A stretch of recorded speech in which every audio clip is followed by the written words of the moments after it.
So over on TikTok, if you like what you hear, please tap that screen. Show me you like this book. I know it's spooky, but it's a true story paranormal reading day Sunday that we have. Every week we do this. All right. Facebook, how's everybody doing over there? YouTube? All right, let's move on. Chapter 7, Hopeless Quest. Let me drink some water here. This will probably be the last chapter we get through.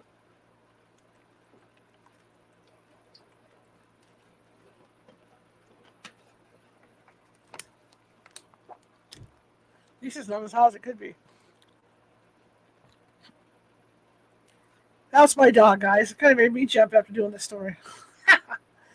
I was certain that I would be able to get the entities out of the East Flat Rock home. The next day, I started calling people that were religiously affiliated and who also knew me to be sane and credible person. Remember, we're PG-13, guys, so if you don't like what you hear or it kind of freaks you out or goes against your religion or whatever, move on. Move on. I don't want to get banned. Just move on. I'm just reading a true story. I started with an Episcopalian priest from my place of work who had been there the past 5 years.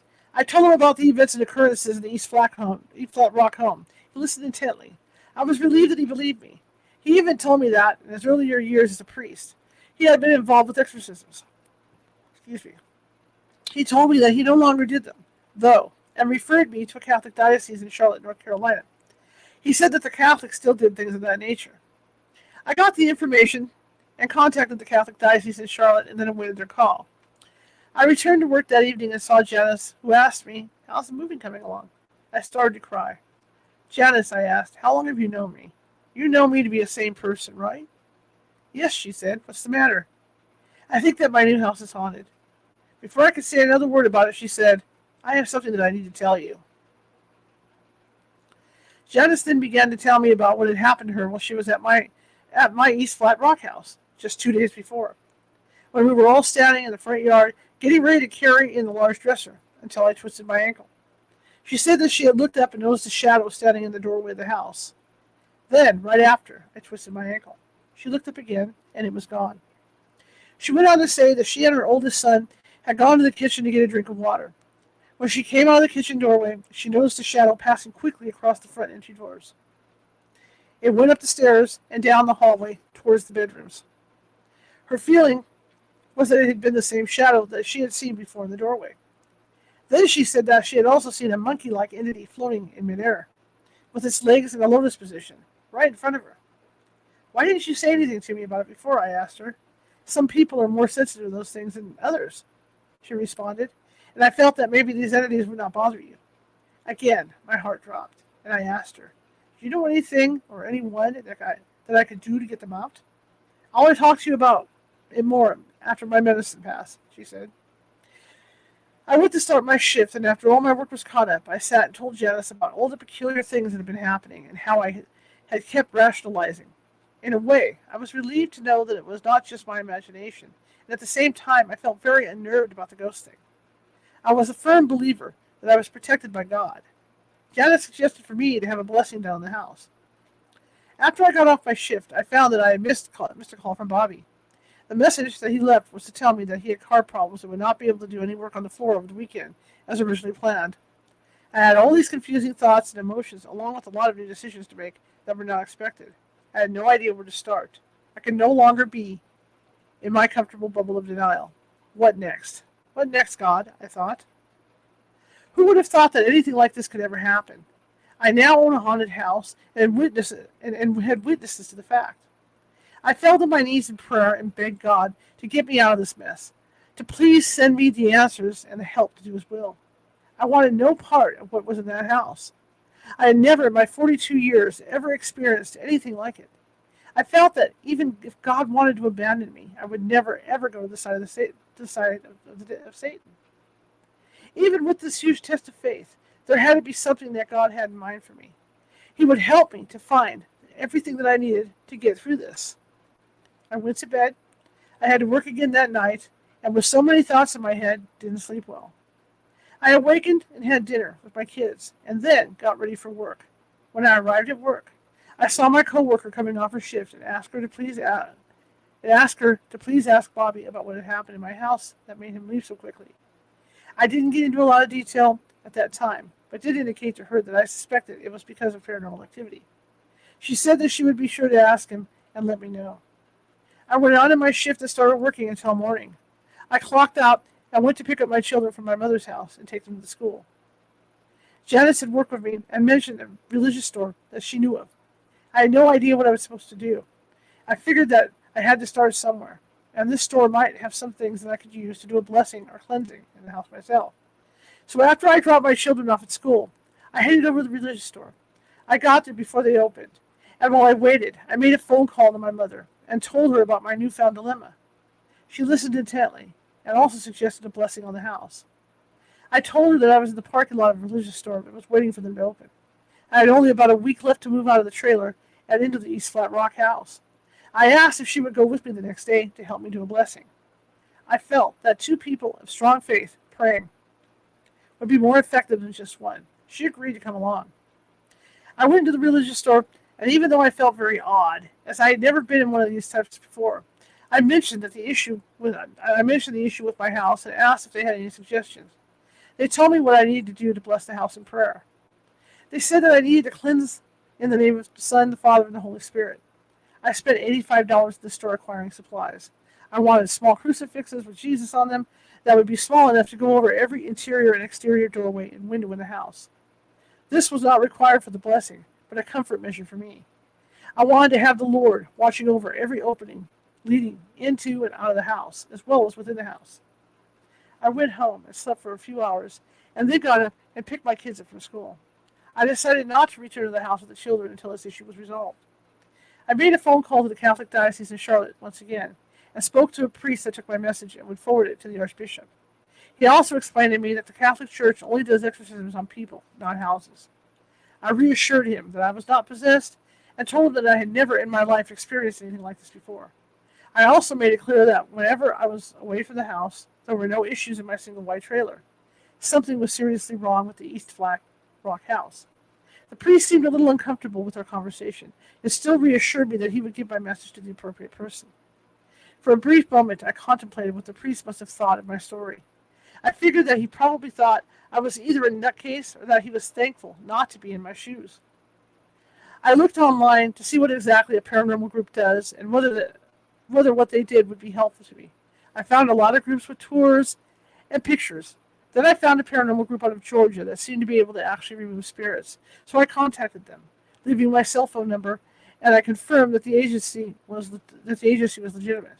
After all, I didn't want an agency that would come to my home and take pictures and say to me, "Yep, lady, you got ghosts," and then leave me with the ghosts to find out later that they used my photos for their own financial benefit. I already knew that I had a ghost problem, and I wanted somebody who would be able to get the ghosts out of my house permanently. I could not imagine, as a mother, ever subjecting my children to a life in a haunted home. I envisioned, for a brief moment, my children coming to me in the night, with the normal complaints of, "There is something under my bed," or "There is something in my closet." These fears for most children are resolved by the use of a nightlight. I would have no way to comfort my children, because in my case, there really could be something horrifying under their bed, or even worse, in their bed and closet. An unwanted or uninvited entity that could scare my children and inflict physical harm to them, which I had witnessed the spirit's ability to do with Ellen. And worse of all, I would not be able to stop it. I would be petrified myself. Talk about feeling helpless and violated. How could I fight something that, for the most part, I could not see and could not stop? How could I be at peace in a home? How could I be at peace, in a home where uninvited spirits lurked? Watching my children and me doing everything, even showering and sleeping. I shuddered. It wasn't like I could call 911 for help with this. They would haul me away for a psychiatric evaluation. My kids would be turned over to strangers from DSS. While I would be locked up in a mental institution, being declared mentally unstable, and being sedated for it. I knew that not only would I not move my children into that house, but that my children would not return there until those evil entities were completely out. I knew that I was also going to have to renege on the contract to sell my single wide and hope to find another buyer when all these problems had been resolved. I needed a safe place to be with my children. Despite the fact that my daughter already knew about the entities, I opted not to tell my children about any of the details of the house blessings or exorcisms. I did want to frighten them more. I felt for sure that the situation was one that could be rectified, and that we would eventually be able to move into our new house. All of my focus on moving into the East Flat Rock house shifted to getting the ghosts out of the house first. I went through the yellow pages and called multiple churches to see if anyone would be willing to come over and do a blessing on the house. With each phone call that I made, the door shut, most of them referring me to the Catholics. I was surprised with this new finding, especially since most religious establishments profess to be the chosen religion, while others claim to be the only ones going to heaven. So bring your money here. They manipulated the wording of their Bibles. Come to our church and make it into heaven, or go to another church and go to hell. This included my own denomination, Presbyterian, though the Presbyterian worded it more diplomatically than the Baptists. I was surprised that no churches wanted to take on this challenge and prove their superiority by helping me. Remember, this is opinion of the author. This is not my opinion, opinion of California Haunts. And we do have permission to read this book from the author and the publisher. If you don't like what you hear, move on. This is a PG-13 thing. I don't want to be banned. Just move on. I was surprised that no churches wanted to take on the challenge and prove their superiority by helping me. I knew that this was not God talking, but the human's fear. It wasn't God's fault. I forgave the people and understood, as I was human and horrified too. The difference in my case was that I was living in it, whether I wanted to or not. I just needed to find a religion with a strong enough faith and trust in God's ability to come forward.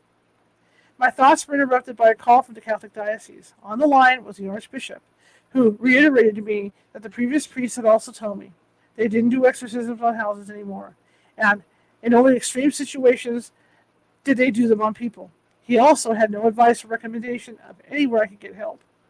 After that, I called a Presbyterian minister friend that I dated briefly the year before and told him about my dilemma. He felt also, as I did, that with this influence and credentials, he might be able to open some doors that I could not on my own. Even though he had never heard of anything like this before, he knew me to be a credible person. He told me that he was going to make some calls to people that he knew, one of whom was a Catholic priest that he had gone to college with, and then he would get back to me about what he'd found out. I picked up my kids and we had an early dinner. Then we went to the movies. The next morning, I drove over to my mother's house and picked her up to come along with me to help with the house blessing. I was fully armed with sage bundles, white candles, flowers, and holy water. I also brought my Bible and crucifixes. I wasn't sure exactly what I was supposed to do, but felt that any attempts with God's help would be a positive thing. I had total faith that these spirits could be removed from the house. My mother and I arrived to set up an altar in the foyer. This was the area that seemed to have had the most activity. My mother and I started with reciting the Lord's Prayer as we lit up the white candles. My mother read scriptures from the Bible out loud as we walked through the house slowly from room to room with burning sage, holy water, and sea salt. After completing the blessing on the upper level, we came back down to the foyer. My mother became overly nauseated. She excused herself and stepped outside the front door as I continued the blessing. After a few minutes, she re-entered and we continued to the lower level of the house. We continued the blessing in the garage, workshop, family room, and bonus room. We recited prayer and read scripture aloud while blessing each room in the name of the Heavenly Father, Christ the Son, and the Holy Spirit, giving to God all the glory. My mother started to complain of feeling nauseous again. I could tell by the look on her face that she was not feeling well. I finished up the rest of the blessing quickly and went back upstairs to go outside. We decided to leave then, since our purpose for the day was to bless the house. I thought that maybe my mother needed something to drink or eat. I asked her to stay outside in the fresh air while I retrieved our purses from the kitchen. I'll take you to get something to eat after I blow out the candles in the foyer to lock the door, I told her. My mother nodded, that she understood. I was certain that her prayers had done some good. My mother and I went through the drive-thru at a hamburger place, and then I drove her home. My mom said to me that she had been having intestinal problems ever since the time she had gone to the house with me. I figured that whatever bug she had was the reason for her nausea until that afternoon. On my way home from my mother's, I got a call back from the paranormal group that I had contacted the day before. After explaining my situation to the priest and answering his questions, he confirmed that I had a real problem. He warned me that nausea is a sign of psychic attack from demonic forces, and that they can also leave visible bruises, claw marks, and bite marks. He also informed me that in his years of experience, he had had several cases of women being raped by demonic forces. He told me that he would be willing to come and help. The priest asked that I take some pictures, of the inside of the East Flat Rock house and email them to him. I told him that I was going to be at the house the next day and would take some photos. I would email them that evening. The bite mark comment resonated in my head as I reflected back to a bite-type mark that I had found on my son's leg the day after we spent the night at the East Flat Rock house. When I had asked Austin about it, he didn't seem to know where it had come from. That was enough for me. I called the interested buyers on my single line to apologize and tell them that I needed to renege on my contract and would return their deposit money. I was surprised when they were not upset about me breaking the contract. They told me that they had found another single wide right after contracting mine that was already in the location that they had wanted and had planned to move my single wide too. I was happy that it worked out well for both of us. I needed more time to live in my single wide while the haunted issue was being dealt with in my house. I was certain that something could be done.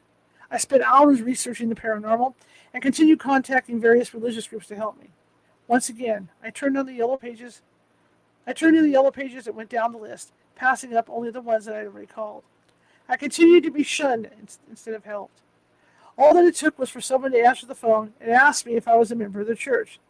When I answered no, that would be their excuse for not helping me. I actually had a guy tell me that if I had attended his church, then I would not be having these problems. Figures. That's what I said, figures. That's my figure. What would Jesus do? Well, Jesus would have helped me. That is what Jesus would have done. I know that he would have. I love Jesus. I believe in the power of God, the Almighty, and he knows it.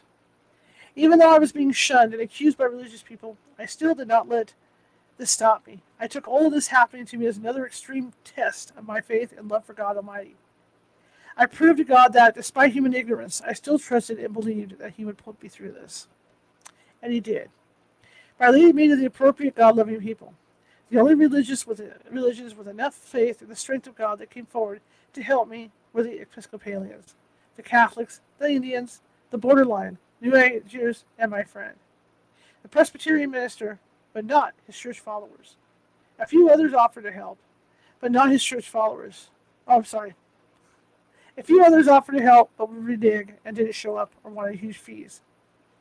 I didn't care what religious denomination came in at that point. My choices were few, anyway. I surely didn't know what to do either, other than to pray. It would make the entities move, and to pray it would make the entities move away, but not permanently. I wanted any and all sources of God the Father, the Son, and the Holy Spirit in prayer in my house, to blast those things out of there. I got a call from my minister friend Stan, and he told me that he had spoken to a colleague of his whom he had gone to school with, and who was a Catholic priest. He felt that the priest would be able to help, even after finding that his own congregation would not. Stan made an appointment for us to go and meet with his colleague in 2 days. I told Stan... Hang on a second. Okay. I told Stan about the conversation that I had had with the other priest, Eric, from the paranormal group. After hearing about what Eric had to say, Stan was interested in talking with him also. I didn't want to be in the East Flat Rock house alone anymore. I now dreaded even going there. I called my mom to see if she would go with me. I explained that I needed to take pictures for the priest and that I needed to email them to him as soon as possible. I can be ready in 30 minutes, she said. I drove over to my mother's house and picked her up. Then away we went, off to my haunted house. I walked through the kitchen taking pictures, especially along the ceiling line and without flash. After taking the photos, I went inside and met for the first time my next-door neighbor. He was an elderly gentleman who said that he had lived in the neighborhood since 1965, way before any of the other houses on that street were built back in the 1970s. He said that for many years his house had been the only house on the street. He was the person who told me about the previous family only physically living in the East Flat Rock house for 6 months of the year that they owned the house. Prior to that, I knew that they had moved out early, but didn't know it was 6 months earlier that it had been listed for sale. I remember thinking that I wasn't surprised. I asked the gentleman if he knew of any problems with the house, like any details. He told me that the original owner's teenage son had committed suicide in the house by hanging himself in the stairwell, and that his mother found him. I never verified the records about this. I had no reason to doubt the man and his word. When I returned to the house, my mother and I packed up the empty boxes that we had brought and headed for Asheville. Everything in the house that day had seemed pleasantly peaceful, but the priest had warned me that the spirits could lay low for a period of time, and I should not be fooled by it. When we arrived at my mother's house, she pointed out her neighbor's new roommate to me. She said that he did handyman work and that he had just been over to her house the other day to ask if she had any work that needed to be done. I approached him and introduced myself, asking if he would be able to help me with the flooring work at my new house. He said yes, but that it would need to be done in between another big job that he had just started doing for a contractor. I wrote down Larry's phone number and gave him mine. I told him that it could be on a moment's notice, and that he said he would call me and thank me. I thanked him. I drove back to my trailer with my photo chip. I uploaded the picture of the house's interior to my computer and emailed the lot to Eric. I did not realize I had accidentally gotten images of the ghosts of the first of 4 photos taken in the family room. The next day I got a call from Eric. He identified the entities and told me that he could come and do a blessing on the house the following week. He felt that, in his years of experience, the entities were demonic, and that there was definitely more than one. The pictures here in this book are copies of the photos I took and sent to Eric. In the first photo with the fireplace is the wolf-type image. It sits centered on the stoop in front of the fireplace. Another one to the right of it. A third entity appears in the photo as well, but can only be seen by a trained eye. This photo took them by surprise. The consecutive photos did not show them in such obvious forms as they anticipated. I told Eric about Stan and that he wanted to be involved too. I gave him Stan's phone number, and the two of them made arrangements for Eric to come up to North Carolina the following Thursday. This was good for me, since I had previously made arrangements to have that weekend off for moving. I didn't return to the house except for once to mow the grass during that time that I waited for Eric to come up from Georgia. Friday came, and I met with Stan at his church in the parking lot. I picked him up and drove to the Catholic church where he had made arrangements for me to speak with his colleague. He had previously discussed my situation with the priest. Stan introduced me to his colleague. Unfortunately for me, his office was filled with packed boxes. He told us that this was his last day in that office and that over the weekend he would be transferred to a new cathedral many miles from Asheville.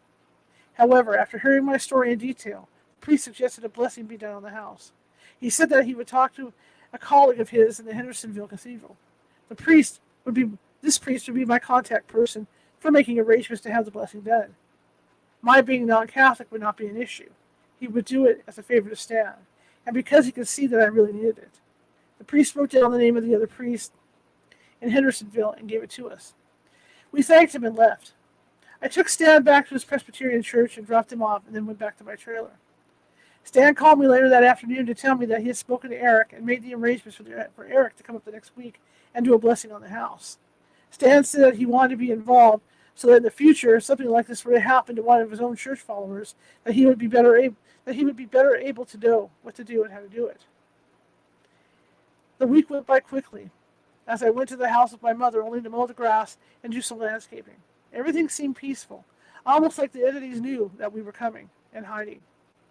When Eric arrived on Thursday, he phoned me and said that he wanted to go to the house that evening.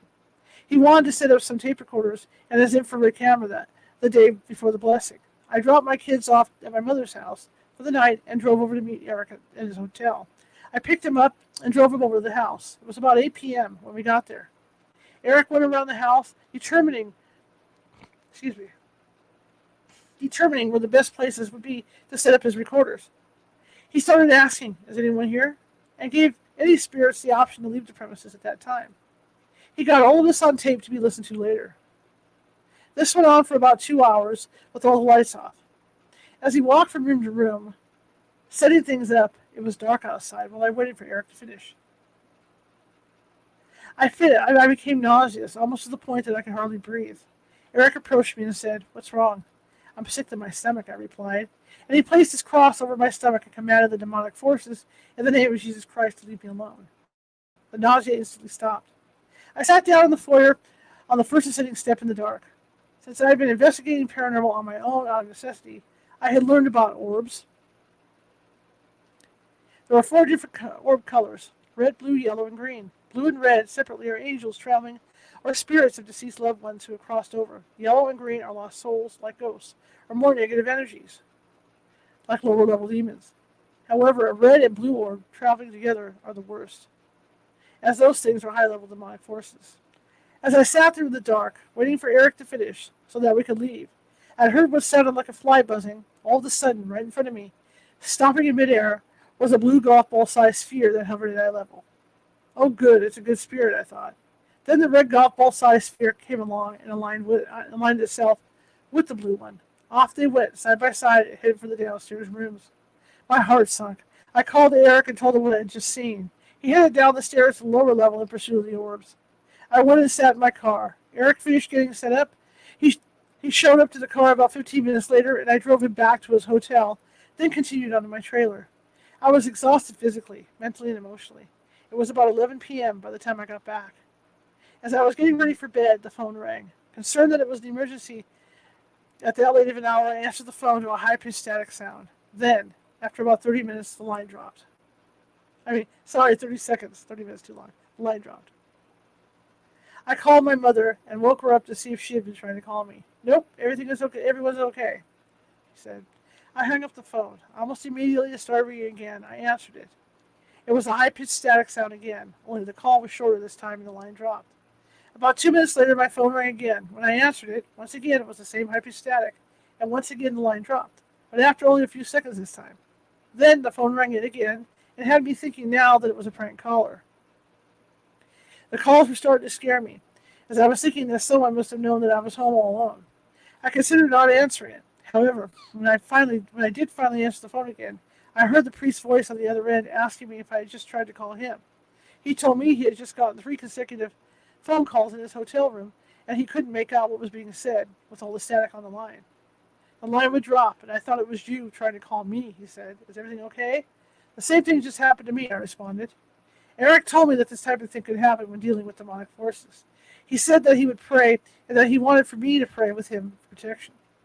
The little bit that I was able to sleep that night was with all my lights on. I was home all alone. Even my dog was at my mother's. The next day, Stan met with Eric for breakfast, and then I met up with him midday at the East Flat Rock House. I waited outside for them to arrive, since I was surely not about to go in there by myself. When I saw Eric, he said that he had checked with the front desk at his hotel. They said that no calls had been put through to his room that night before, and they would have the line checked. He was very sure that the phone calls we had both experienced that night before were demonic. He was curious to see if the tapes had picked up anything and would listen to them later once he returned to Georgia. The priest, Eric, with his minister, Stan, present, were going to do the best they could to bless the house. Eric set up his altar in the middle of the living room, and he began the blessing. He once again asked out loud in the room, "Are there any spirits in the house that want to leave voluntarily?" Now was the time to do it. He started to pray with his candles already lit, and then began to loudly recite scriptures, commanding any and all spirits to leave the house and leave my family alone. Just then, I felt something hard hit against my left interior forearm, followed by the feeling of a burning slice. I gasped and quickly covered the area of pain with my other hand. It felt like I had been gashed at the bone with a scalding sharp skewer. I was afraid to lift my hand off the painful side. I thought that I would see my blood gushing out. I thought for sure that I was holding the gaping wound together as I applied pressure to it. Remember, we're a PG-13 channel, so if you don't like what you hear, just move on. Okay, move on. Don't get me banned, just move on. The pain was excruciating. Eric saw what was happening and walked over to me. He placed his crucifix over the area my hand was covering and told the demonic spirits, "Leave this child of God alone." The burning pain stopped instantly. I could hardly believe it. Still leery and expecting to see blood, I slowly lifted my hand off of my forearm to see the wound, and nothing was there. The priest continued to recite scripture. I stayed in the living room as Eric and Stan walked throughout the house. Eric never stopped reading the Bible as we walked through the house's upper and lower levels with holy water and a crucifix and his Bible. After he completed the upper and lower levels, Eric went up into the attic and continued the blessing. Then he went outside to the yard. He walked the outer perimeter of the yard and placed blessed coins in each of the corners. Then he blessed the entryway as he re-entered the house. He went through the house completely again. When Eric went into the garage and started to bless the understairs storage area, I happened to be sitting on the stairs inside the house, so I was exactly on the opposite side of the wall from where he was continuing his blessing.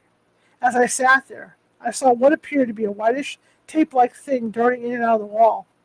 I thought at first I was imagining it, but then I saw it again. I remember that orbs, when they traveled, looked like segmented whitish ribbons. This one was lacing itself in and out of the wall and the descending stairs. I called to Eric, who could hear me through the wall, and told him what I had just seen. He became more emphatic as he commanded the demonic forces to leave. I then saw the ribbon thing exit the wall on my side and lace along the baseboard, disappearing into the baseboard at the bottom of the stairs. Eric returned inside, and I told him where the orb had gone. He continued to chase the orb with determination. The blessing took 6 hours from beginning to end, and when we finally finished, everyone was exhausted and hungry. Stan took Eric back to his hotel, and I went back to my trailer. I called Eric to thank him and ask if he and Stan would allow me to take them out to dinner to show my appreciation. Eric agreed to go. I picked him up at 8 p.m. for late dinner. Stan was able to go to a previous engagement. As Eric and I sat and ate dinner, I had a lot of questions, one of which was, is it safe for me to take my children back over to that house? Yes, it should be safe from this point, Eric responded. However, he warned me that I will always need to be proactive.